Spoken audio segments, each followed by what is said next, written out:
Coucou tout le monde, nous voici pour une nouvelle vidéo, la vidéo du dimanche. Alors dimanche dernier, il n'y en a pas eu parce que nous commençons les travaux et les déménagements. Donc je n'ai pas pu faire de vidéo et ce jour-ci, oui, nous allons parler de 9 romans.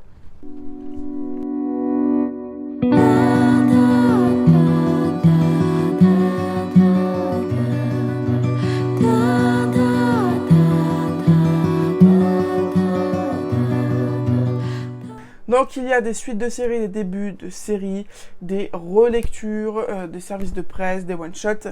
Et sur ces 9 livres, je vais vous parler de Onyx Storm. Donc Onyx Storm, le 3e tome de Force Wing. Le 2e tome avait été vraiment très pénible avec cette relation Xaden Violet qui est devenue exaspérante. Je lui avais mis un 3. Celui-ci, ce 3e tome, obtient un 3,5. C'est déjà un peu mieux que le 2e tome, dans le sens où la relation est beaucoup plus mature, beaucoup plus réfléchie, beaucoup moins prise de tête. Violette est beaucoup moins prise de tête aussi. Voilà. Par contre, ces histoires de cours encore, ça me met dedans vraiment parce que je m'ennuie pendant qu'ils font leurs cours de stratégie, leurs cours de montage, les pirouettes qu'ils apprennent à faire dans le ciel et tout. C'est un petit peu trop redondant par rapport au tome 1. Le tome 2, on était encore dedans parce qu'ils apprenaient, mais j'ai envie de dire, après la fin du tome 2, concrètement, je pense qu'ils n'ont plus besoin de voir leur diplôme comme une finalité en soi, comme quelque chose qu'ils devaient avoir pour être cavaliers. Parce que là, après tout ce qu'ils ont fait, ils sont totalement à même d'être cavaliers sans forcément avoir ce diplôme et se focaliser sur des choses plus importantes comme la guerre, les morts, les venins, les wyverns. Oh, Xaden a disparu. Bon, voilà. J'espère que le tome 4 sera un peu mieux, qu'on se décrochera de tout ce milieu scolaire très barbant. Parce que je trouve qu'ils n'en ont plus besoin. Pour moi, ce sont des cavaliers accomplis. Ils en ont fait plus que la plupart de tous les élèves des mêmes années qu'eux. Et voilà, j'ai envie de les voir libres, j'ai envie de les voir dans le monde libre, j'ai envie de les voir évoluer, de les voir décider, de les voir mener leurs propres combats, de les voir mener d'autres, parce qu'ils sont quand même assez forts pour ça aussi. Ils ont une bonne dynamique, donc voilà, j'espère que à partir du tome 4, on va les laisser faire eux-mêmes et on va se dégager de ce milieu scolaire qui est pour moi pas du tout la priorité en ce moment. Ensuite, j'ai lu une petite BD en service de presse qui est Liv et Bivonche, Le pouvoir de Antoine Pierce. C'est une petite BD, vraiment très première lecture. Ça peut être vraiment lu en première BD si vos enfants voilà, ils sont au CP, CE1. Vous pouvez commencer à lui faire lire ce genre de BD. Il n'y a pas énormément de texte et le seul texte qu'il y a, c'est assez très simple. Donc avec de très belles planches aussi. Là, c'est un mouton, un bélier magique. Donc ça peut être une très bonne première BD pour une histoire un petit peu magique avec quand même une petite morale sans forcément avoir trop de texte et pouvoir laisser vos enfants en totale autonomie. Ensuite, j'ai commencé l'Empire des monstres, donc le premier tome, L'Arène. Donc c'est une dark romantasy, c'est peut-être l'une de mes premières, j'ai envie de dire. Oui, je pense que c'est l'une de mes premières. Alors, j'ai envie de dire que ce livre-là m'a à peu près réconcilié avec l'écriture à la 3e personne, parce qu'il est écrit à la 3e personne. Et c'est vrai que là, depuis novembre dernier, je lis uniquement des livres qui sont écrits à la 1re personne. Non, ça c'est écrit à la 1re aussi, je crois. Oui, ça c'est écrit à la 1re, ça c'est écrit à la 3e. Et j'ai vraiment du mal parce que j'aime bien être totalement immergée. Mais si on a une bonne plume, comme c'est le cas ici avec Orlan Grey, ça peut le faire, même si le début est quand même un peu plus laborieux que ceux qui sont écrits à jeu. J'ai quand même bien aimé cette lecture, j'ai été plongée dedans assez facilement. L'univers ne nous est pas tout déballé sur un plateau dès le début, tout est fait progressivement. Mais c'est vrai qu'au début, on se pose un peu la question de où est-ce qu'on va, qu'est-ce qu'elle veut nous dire, comment ça va se passer, mais voilà, ça s'installe. Et c'est vrai qu'à partir de la 2e moitié du roman, tout commence un petit peu à se mettre en place, on commence à se questionner, à avoir des hypothèses, elle nous en donne aussi, et après tout va éclater, et là, on a vraiment un final digne de ce nom, et j'ai de suite acheté le tome 2, donc j'espère pouvoir le lire ce mois-ci, parce que j'ai vraiment hâte de savoir comment se finir. C'est une duologie. Et ça va tourner autour d'une jeune fille, donc Rakana, qui est une héritière dont le royaume est tombé. Elle va se cacher dans le royaume voisin et vous verrez pourquoi elle se retrouve en lien avec le roi de ce royaume. Et il va lui demander de lui trouver un remède à sa malédiction. Et vu qu'elle est très très bonne en apothicarie de manière générale, de faire des potions, c'est pour ça qu'on a la petite fiole ici, elle va essayer sous forme de marché de lui trouver un problème à sa malédiction. Sauf qu'une espèce de romance va se dérouler entre les deux. C'est un slow burn, hein. Je crois pas qu'il y ait du smut dedans, ou alors très rapidement et plutôt vers la fin, parce que ça va se terminer de manière un petit peu trop rapide. Voilà, j'ai envie de dire. En fait, à la limite, si je vous dis, ça finit un peu comme Powerless, le tome 1. Vous voyez un peu ce que je veux dire. Et du coup, le tome 2 va démarrer directement sur une chasse à l'homme. Donc, je pense que le tome 2 va être encore meilleur. D'autant plus que ça va être la fin. Donc, tout va se débloquer dans ce tome 2. Donc, j'ai vraiment, vraiment super hâte de continuer cette histoire. Ensuite, j'ai relu un livre. Du moins une partie.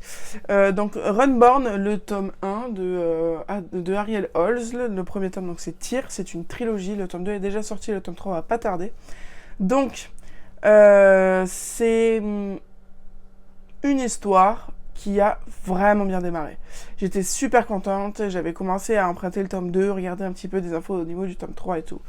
Donc on est sur des 100 premières pages, 200 premières pages, vraiment super bien, on est super centré sur la mythologie nordique, c'est super intéressant avec nos personnages, les divergences de points de vue, comment nos personnages vont s'en sortir, comment ils vont chercher les runes, mais le seul problème c'est qu'ensuite, toute la deuxième partie du roman, qui est quand même assez conséquent, toute la deuxième partie jusqu'à les 100 dernières pages, on est, je trouve, dans un monde parallèle, où notre personnage principal va se voir embrigadé dans une espèce de meute, c'est comme ça qu'il s'appelle, je crois, dans des meutes, où il va devoir combattre dans une arène pour survivre, et c'est dans un univers parallèle, et du coup, il y a énormément de nouveaux langages, de nouvelles manières de nommer les choses, beaucoup de vocabulaire, et on s'éloigne totalement en fait de l'aspect premier de l'histoire, qui est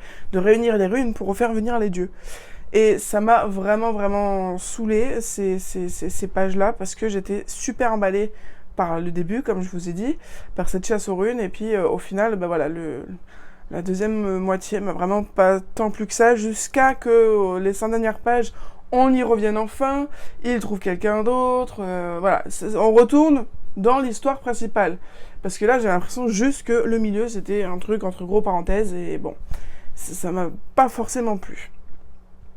Par contre, autre point un petit peu négatif, c'est que j'ai commencé du coup à lire le tome 2, parce que celui-là, du coup, je l'ai fini. La première fois que je l'ai lu, je m'étais arrêtée à 70 pages. Je pense que là aussi, j'avais pas encore assez de maturité et d'expérience en fantasy un petit peu plus adulte pour l'apprécier.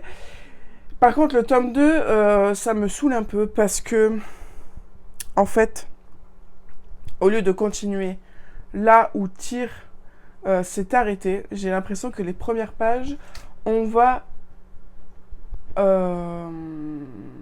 retourne là où tout a commencé avec un autre personnage. Voilà. Parce que dans le début de l'histoire, ils sont 3 personnages. Donc on a Tyr, on a Ella, et le troisième, je sais plus, de toute façon, je pense pas qu'on le verra. Bref, donc le deuxième tome va être sur Ella. Et déjà, c'est pas une des personnages que j'aime beaucoup, mais ça peut être une expérience intéressante. Mais c'est vrai que là, j'avais été déjà assez saoulée par la manière dont l'histoire de Tyr avait tourné, donc je suis toujours intéressée pour savoir le dénouement, donc c'est pour ça que je l'ai pas mis en abandonné. Mais le fait que le deuxième tome, on reparte sur un nouveau personnage, alors que je m'étais bien accrochée à Tyr, je sais pas comment ça va se passer. Je sais pas comment l'histoire va être menée, si on va vraiment recommencer du début ou si c'est que des flashbacks. Bon, dans le doute, j'ai préféré ne pas me lancer dedans pour éviter le pire, et du coup d'abandonner cette série tout court. Et je me la garde peut-être pour plus tard, histoire de bien digérer Runborn. Bon là, ça va faire maintenant peu près 2 semaines, donc ça devrait aller si je me lance là maintenant, mais voilà, tant que je ne suis pas attirée par le deuxième tome, je n'irai pas de manière forcée. Ensuite, j'ai lu Un faillé sous le cerisier, donc une romantaisie de Meredith June. Donc c'est une romantaisie qu'elle appelle moderne, avec des faillés qui se passent dans des royaumes de saison. Donc le premier de la série, c'était Un faillé sous le sapin, donc c'est pas une suite, c'est juste des tomes compagnons. Et donc Un faillé sous le sapin qui était sorti cet hiver, c'était sur la cour de l'hiver. Nous sommes dans la cour du printemps. En juin, nous avons la cour de l'été, et puis à la rentrée, nous aurons la cour de l'automne. Donc ce sont des petites romantaisies qui sont assez courtes, hein, moins de 300 pages, qui sont assez agréables à suivre. Et j'ai plutôt bien aimé ma lecture, même si c'était pas la romantaisie qui m'a fait le plus vibrer, qui m'a le plus plu, on va dire. Mais je lui ai quand même mis un 3,5 sur 5. C'est pas du tout mauvais. C'est juste que c'est quand même assez simpliste. Mais j'ai envie de dire que je l'ai lu juste après Runborn. Donc autant vous dire que je passe d'un extrême à peut-être pas à l'autre parce que c'est quand même travaillé. Mais c'est vrai que niveau complexité, niveau intrigue, niveau world building et langage, c'est quand même voilà, Runborn il est quand même bien supérieur. Mais voilà, j'ai bien aimé. On va être sur une romance qui, ma foi, pourrait se dérouler dans la vie de tous les jours. On a une jeune fille, une glacière. Donc les glacières, ce sont des humains qui tiennent les auberges, qui permettent aux faillés de correspondre avec le monde des humains. Et donc on va voir cette jeune fille qui normalement devait se marier avec le prince du printemps jusqu'au jour où le jour du mariage, devant l'hôtel, il se barre et elle souffre très fortement de cet abandon devant tout le monde. Hein. Elle se fait, c'est devenu la risée, sa sœur aussi. Bon, voilà, ça devient très compliqué et on se retrouve 10 ans après. Où elle lutte pour les droits des glaciers, le droit des humains, pour une égalité entre les fées et les glaciers. Les faillés, c'est qui... Ils appellent ça les ardents, pour ceux qui ont des pouvoirs. Donc une égalité entre les ardents et les glaciers, jusqu'au moment où elle va être élue à un conseil et elle va retourner dans la cour du printemps au plus près du prince qu'il a laissé devant l'hôtel. Donc ils vont se retrouver, ils vont se chercher, ils vont essayer de peut-être rabibocher les choses ou pas du tout. Mais voilà, c'est quand même une histoire intéressante. Là, on est vraiment sur quelque chose de développement personnel, se dépasser. Est-ce qu'on écoute son cœur, est-ce qu'on écoute sa tête? Est-ce qu'on laisse une deuxième chance ou pas? Est-ce que les gens changent? Est-ce que cela vaut le coup? Qu'est-ce que j'ai à perdre, etc. Voilà, c'est beaucoup de questionnements au sujet de cette romance. Voilà. Mais c'est quand même très agréable à lire. Ça reste un réel souffle de légèreté, de modernité et de plein de bonnes choses. Donc c'est une série que je continuerai parce que ça fait vraiment du bien à la tête. Et du coup, j'ai vraiment hâte de voir la prochaine histoire pour la cour de l'été. Ensuite, je vais vous parler d'une série et ensuite il n'en restera plus que 2. J'ai commencé Beast of Briars et j'ai commandé le tome 3 et 4 et à l'heure où je vous parle, il y a eu la petite notification pour me dire qu'ils sont dans la boîte aux lettres. Donc j'ai commencé cette série. J'ai lu le tome 1 et 2. J'ai dû attendre 2 jours pour avoir celui-là, mais j'ai lu les deux là en l'espace de 5 jours et j'ai adoré cette histoire. Je suis devenue folle de cette histoire. Je comprends pourquoi c'est autant aimé. J'ai envie de dire, je comprends pourquoi on dit plaisir coupable. Mais il faut quand même pas se leurrer. C'est un world building de dingue. C'est vraiment un world building de dingue. Tout le temps des rebondissements, des nouveaux arcs narratifs qui sont soulevés, des révélations, des personnages qui évoluent ou qui n'évoluent pas. Et c'est ok. J'adore cette série. J'ai vraiment adoré ces 2 premiers tomes. En plus, c'est des grosses pavasses. Donc là aussi, j'ai encore battu mon record parce que le 2e tome fait 852. Et de ce que j'ai compris, le tome 3 est encore plus gros et le tome 4 est encore plus gros. Donc pour moi, cette série sera synonyme d'une totale revanche sur tout ce que je pensais des grosses pavasses. Donc je suis très contente, mais je suis vraiment tombée amoureuse de ces histoires-là. Des histoires de malédiction, de bêtes, de loups géants, de royaumes, de saisons. C'est un RM inversé, donc il y a du spicy, attention. Mais je veux dire, tout va super bien ensemble.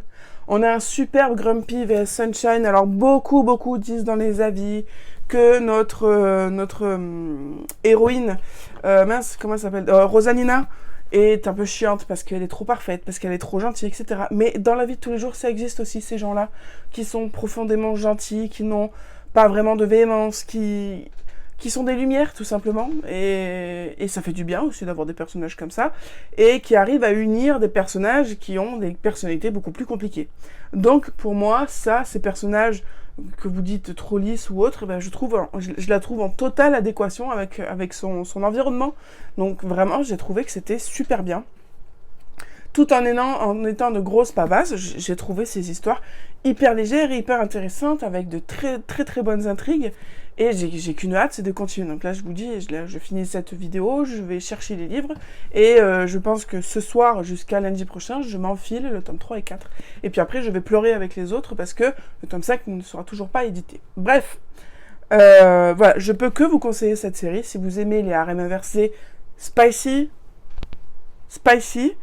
Autant le tome 1, pas tellement. Là, ça commence à être bien, et apparemment, tome 3 et 4, ça va être encore pire. Donc si vous aimez pas ça, ne lisez pas ça. Mais si vous aimez ça, dans le sens où ça vous dérange pas, où vous êtes capable de lire et juste de zapper des scènes de smut, vous verrez que l'intrigue en elle-même est vraiment super intéressante. Vraiment, j'adore. C'est pas mon style, normalement, l'écriture de contes. Je trouve que on s'éloigne, dès le tome 2, on s'éloigne de la réécriture de contes de La Belle et la Bête. Dans le premier tome, on y est carrément, mais après, ça prend tellement d'ampleur, ça prend tellement de nouveaux arcs narratifs, de nouvelles hypothèses, qu'on s'éloigne un peu, et c'est pas dérangeant, je trouve. Je pense que cette réécriture, c'est un bon tremplin pour créer ensuite une histoire qui s'approfondit et qui prend d'autres aspects. Donc voilà, j'aime vraiment énormément cette série. Donc je pense fortement que ça sera quand? Que la vidéo du, allez peut-être 12 avril. Oh, 12 ou 19? Ouais, je pense que le 12 ou le 19, vous aurez du nouveau pour le tome 3 et 4 de Beast of Warrior. Ensuite, il me reste 2 livres, donc 2 BD. Nous avons La légende de Akutaku de Alba Cardona, que j'ai eu en service de presse avec NetGalley grâce à Jungle. Jungle, c'est une maison d'édition que j'aime énormément, j'ai énormément de BD de chez eux. Et celle-ci, je l'ai eu en numérique et c'était vraiment génial. Donc La légende de Akutaku, c'est une histoire qui va nous enseigner cette légende de Akutaku, qui est une vraie légende, qui serait une apparition d'une espèce de grand dragon serpent, comme on en voit beaucoup dans la mythologie asiatique, blanc, qui, lorsqu'il apparaîtrait dans les villages, ça serait annonciateur de mort, de mauvaises choses, que de mauvaises choses. Et nous avons une petite fille qui est muette, donc elle ne parle pas, elle lit sur les mains ou sur les lèvres, ou elle signe. Et cette jeune fille va être confrontée à cette Akutaku qui a la possibilité de se transformer en humain. Et donc là, en l'occurrence, en petit garçon de son âge. Et donc, on va voir si vraiment cette légende de Akutaku, de porteur de mauvais augure, est vraie ou pas. Et j'ai beaucoup aimé, surtout que c'est quand même super intéressant d'avoir sollicité l'idée d'un personnage avec un handicap oral. C'est très peu courant dans les BD. Donc ça pourrait vraiment être porteur d'un très bon message pour les enfants. Ça peut les aider peut-être à signer aussi, parce qu'elle parle avec les mains. Donc même si je pense que ça peut être un peu difficile de raccorder ce qu'elle fait avec les mains et ce qui se dit dans les bulles, parce que dans les bulles on a tout le texte. C'est pas comme quand on signe. On fait vraiment mot par mot ou lettre par lettre, mais voilà, ça peut vraiment être super intéressant. Les planches sont vraiment magnifiques, les couleurs aussi. On est dans des thèmes de couleurs vraiment violet, blanc, assez hivernaux, et j'ai trouvé ça vraiment magnifique.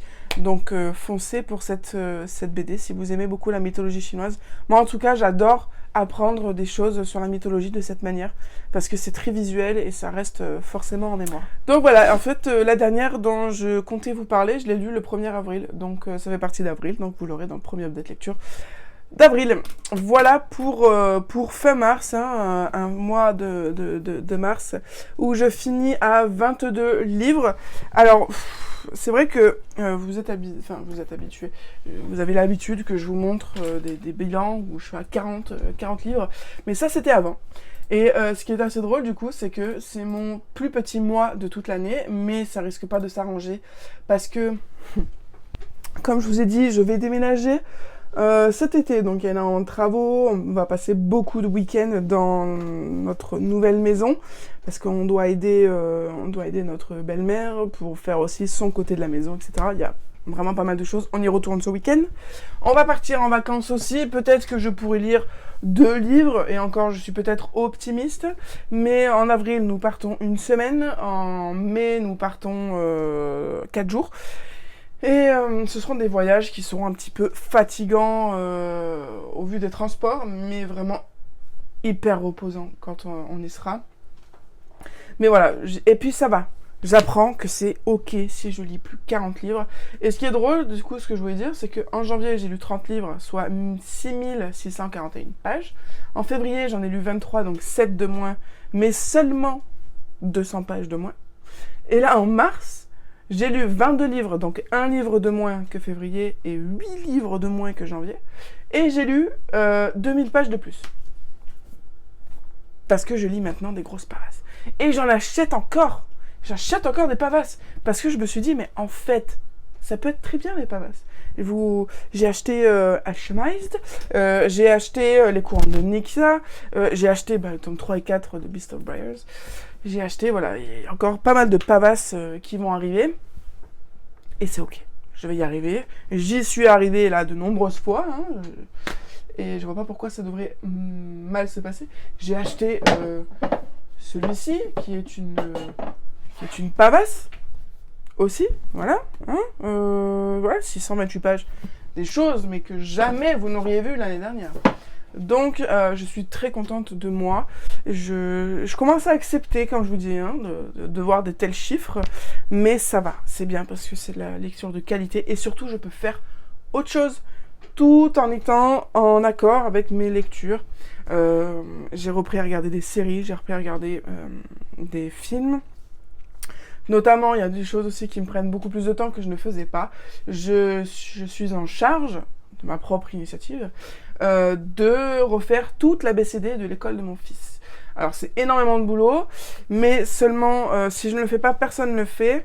Ce qui est très très dommage parce que c'est pour nos enfants, et ce qui est encore plus aberrant, c'est que c'est moi qui le fais alors que mon fils va changer d'école en septembre. Et l'ABCD sera, je pense, terminé pour juin. Donc il ne pourra guère en profiter.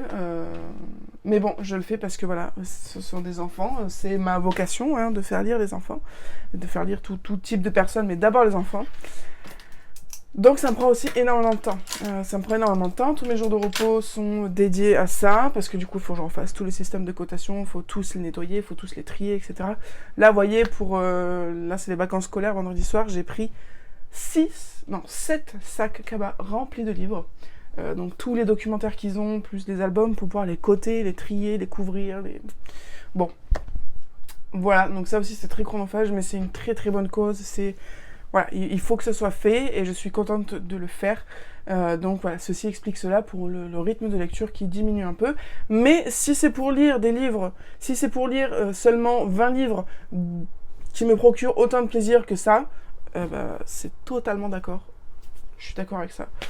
Donc voilà, écoutez, j'espère que cette vidéo vous aura plu. Je vais vite à la boîte aux lettres chercher Beast of Briars 3 et 4 et 2 autres livres, qui est L'œil du dragon et When the Moon